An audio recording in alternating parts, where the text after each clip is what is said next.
when I'm telling you something, it's not out of theory. I'm telling you from personal experience. I've been getting a lot of people saying, I'm finna go buy a box truck. I'm finna go buy a Sprinter van. I'm finna go buy me a semi-truck. What I'm gonna do with it when I get it? Like, if there's some contracts out there available, and I be trying to tell you, hold your horses. Learn the industry first. You don't want to learn by making costly mistakes. I'm gonna give you 2 costly mistakes that I made. The first one, I've already been inside the trucking industry. I've already been dealing with semi trucks, but I came across a refrigerated 26-foot box truck, and it was only $25,000. And I said to myself when I came across it, you know what? I'm gonna go ahead and go buy this box truck. I can find some work for it. It's gonna be work out there available. Man, I bought that truck. Now I had some mechanical issues with it, so I ended up already spending like another $5,000 or $6,000 on the truck.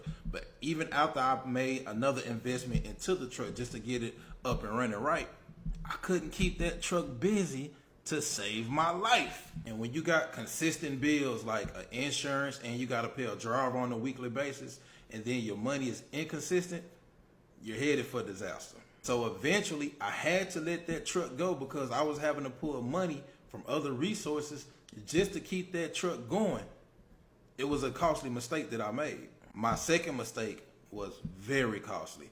I ran into a shipper, we got into a contract, and in that contract they wanted me to move a certain amount of freight, but they also wanted me to keep a certain amount of trailers at their facility. That way that they can keep those trailers loaded, and when we come back after dropping off another load, then this trailer loaded, and we can just kind of keep going back and forth. But anyway, before the contract started, I had to have a certain amount of trucks. I already had some trucks, but what I went and did, I went and spent cash, another $40,000 on another semi truck.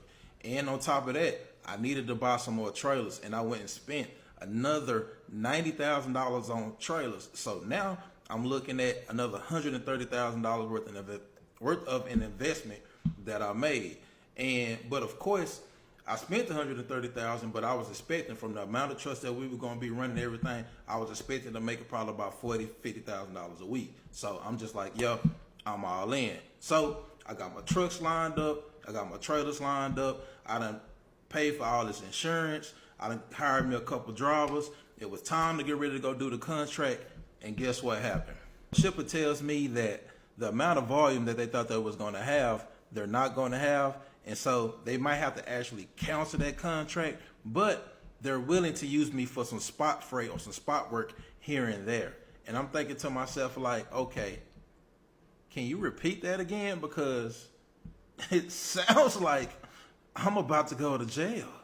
I went out and made a huge investment, and now it's not even going to make the kind of money I thought I was going to make to compensate for this huge investment that I just made.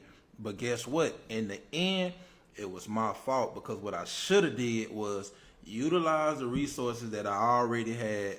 And once I saw that the contract was going to be consistent and making me money, that's when I should have went and actually made that $130,000 investment. Now, later on, I was able to actually sell that truck, and then some of the trailers I just went ahead and kept, and I just rent them out.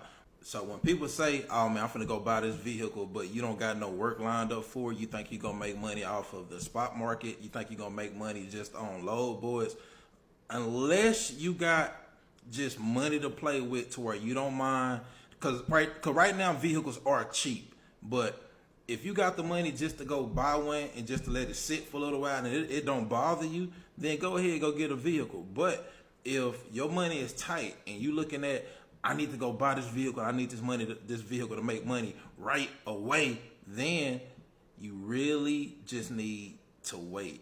Learn the industry first. I made a $130,000 mistake. At the Ultra, only $23 a month. And guess what? After about 2 months, you feel like, you know what, this ain't the industry or this ain't the path that I want to go down. What was your investment? $46. It's a whole lot easier to walk away from a $46 investment versus a $130,000 mistake.